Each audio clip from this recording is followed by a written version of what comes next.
श्रीमद्वाल्मीकि रामायण सुंदरकांड अध्याय 6 हनुमान जी का रावण तथा अन्यान्य राक्षसों के घरों में सीता जी की खोज करना। फिर इच्छानुसार रूप धारण करने वाले कपिव हनुमान जी बड़ी शीघ्रता के साथ लंका के सतमहले मकानों में यथेच्छ विचरने लगे। अत्यंत बल वैभव से संपन्न वे पवन कुमार राक्षसराज रावण के महल में पहुंचे, जो चारों ओर से सूर्य के समान चमचमाते हुए सुवर्णमय परकोटों से घिरा हुआ था। जैसे सिंह विशाल वन की रक्षा करते हैं, उसी प्रकार बहुतेरे भयानक राक्षस रावण के उस महल की रक्षा कर रहे थे। उस भवन का निरीक्षण करते हुए कपिकुंज हनुमान जी मन ही मन हर्ष का अनुभव करने लगे। वो महल चांदी से मढ़े हुए चित्रों, सोने जड़े हुए दरवाजों और बड़ी अद्भुत डोरियों तथा सुंदर द्वारों से युक्त था। हाथी पर चढ़े हुए महावत तथा श्रमहीन शूरवीर वहां उपस्थित थे, जिनके वेग को कोई रोक नहीं सकता था। ऐसे रथवाहक अश्व भी वहां शोभा पा रहे थे। सिंहों और बाघों के चमड़ों के बने हुए कवचों से वे रथ ढके हुए थे। उनमें हाथी दांत, सुवर्ण तथा चांदी की प्रतिमाएं रखी हुई थी। उन रथों में लगी हुई छोटी छोटी घंटिकाओं की मधुर ध्वनि वहां होती रहती थी।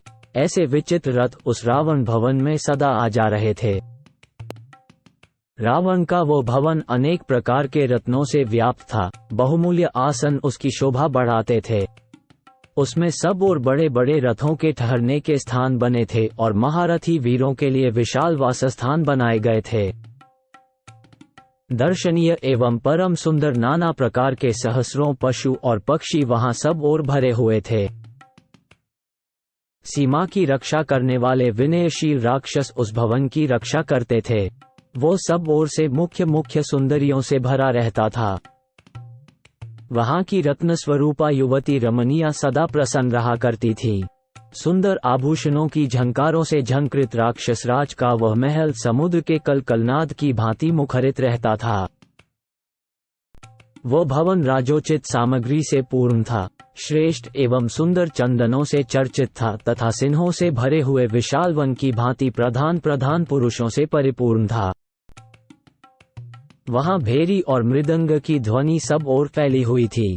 वहां शंख की ध्वनि गूंज रही थी। उसकी नित्य पूजा एवं सजावट होती थी। पर्वों के दिन वहां होम किया जाता था। राक्षस लोग सदा ही उस राजभवन की पूजा करते थे। वो समुद्र के समान गंभीर और उसी के समान कोलाहलपूर्ण था। महामना रावण का वो विशाल भवन महान रत्नमय अलंकारों से अलंकृत था। उसमें हाथी घोड़े और रथ भरे हुए थे तथा वह महान रत्नों से व्याप्त होने के कारण अपने स्वरूप से प्रकाशित हो रहा था। महाकपि हनुमान ने उसे देखा।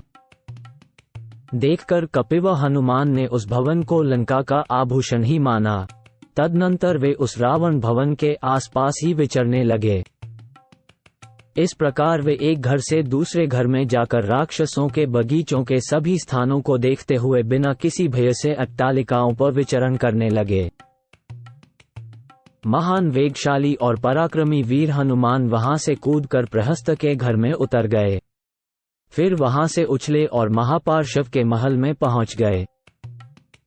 तदनंतर वे महाकपि हनुमान मेघ के समान प्रतीत होने वाले कुंभकर्ण के भवन में और वहां से विभीषण के महल में कूद गए। इसी तरह क्रमशः ये महोदर, विरूपाक्ष, विद्युजीव और विद्युमाली के घर में गए।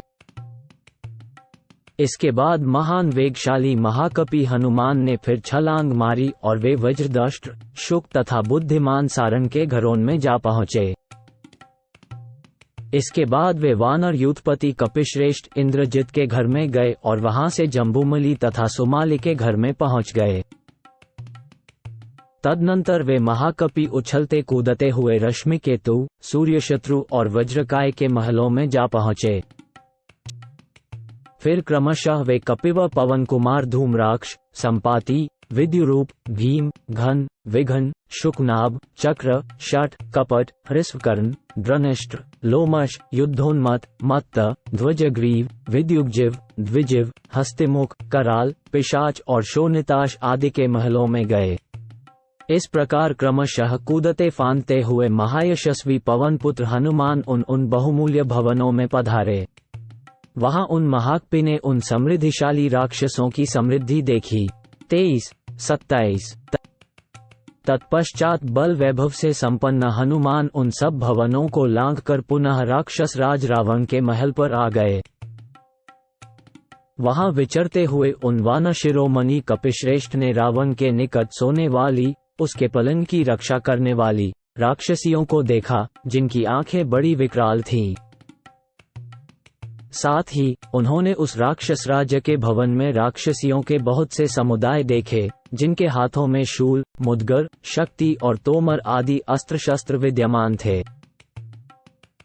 उनके सिवा वहां बहुत से विशालकाय राक्षस भी दिखाई दिए, जो नाना प्रकार के हथियारों से लैस थे।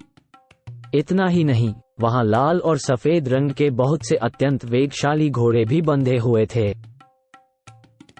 साथ ही अच्छी जाति के रूपवान हाथी भी थे, जो शत्रु सेना के हाथियों को मार भगाने वाले थे। वे सब के सब गज शिक्षा में सुशिक्षित, युद्ध में ऐरावत के समान पराक्रमी तथा शत्रु सेनाओं का संहार करने में समर्थ थे।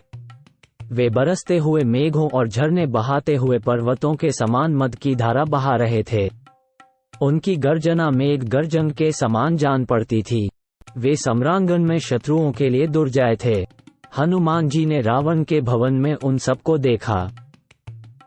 राक्षस राज रावण के उस महल में उन्होंने सहस्रों ऐसी सेनाएं देखी, जो जाम्बूनत के आभूषणों से विभूषित थीं। उनके सारे अंग सोने के गहनों से ढके हुए थे तथा वे प्रातः काल के सूर्य की भांति उद्दीप्त हो रही थी। पवन पुत्र हनुमान जी ने राक्षस राज रावण के उस भवन में अनेक प्रकार की पालकियां, विचित्र लता गृह, चित्रशालाएं, क्रीडा भवन, काष्ठमय क्रीडा पर्वत, रमणीय विलास गृह और दिन में उपयोग में आने वाले विलास भवन भी देखे। उन्होंने वह महल मंदराचल के समान ऊंचा, क्रीडा मयूरों के रहने